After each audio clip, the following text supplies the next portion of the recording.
Hello po, magandang araw po sa ating lahat. So ayan po, tip na naman po ito na recipe sa mga walang pang-budget po, lalong-lalo na dito sa Saudi. So ayan, kumuha lang po ako ng isang pitso na maliit.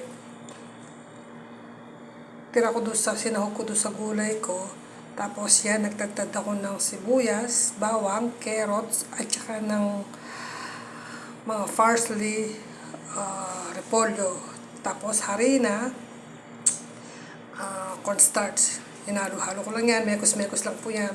Tsaka paminta, asin, tsaka yung mga pang spicy nila po dito. So ayan, mix ko lang po yan. Mix ko lang po yan na ganyan. Mix ko lang po na ganyan yan. Yan. Para sa mga walang pang-ulam, pwede nyo na po yung ipirito tapos isawsaw sa suka o sa kamatis o sa toyo man po. Pwede ng pampatid gutom dito sa Saudi pag wala po kayong alam na lutuin. Kung wala po kayong manok, optional lang ang magsahog ng manok, pwede po puro gulay lang. Carrots, lahat po ng gulay, pwede nyo po siyang ilagay. Basta i-mix nyo lang po, lagyan nyo lang po sila ng pang-spicy nila dito sa Saudi. Meron na po kayong pang-tawid ng tanghalian o hapunan.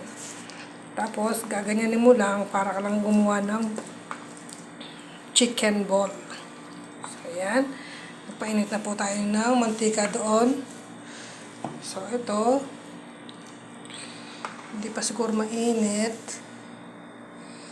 Ayan, hindi pa mainit.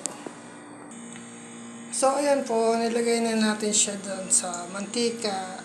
Kumukulo-kulo na yung mantika. Ayan. Gawin natin brown para mas masarap, malutong.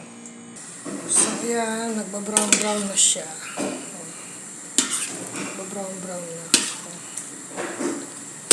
Ayan na, yung pang-ulam. Ayan. Sarap yan. Balabala. Chicken ball ang tawag dito.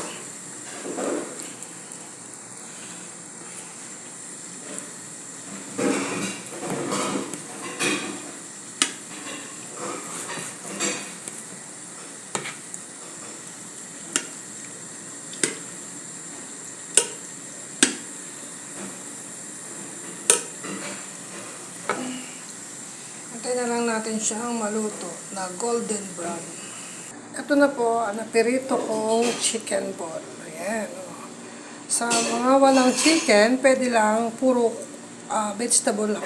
Carrots, repolyo, onion leaves, kung may kusbara, bagdunis, lagay nyo po lahat yan.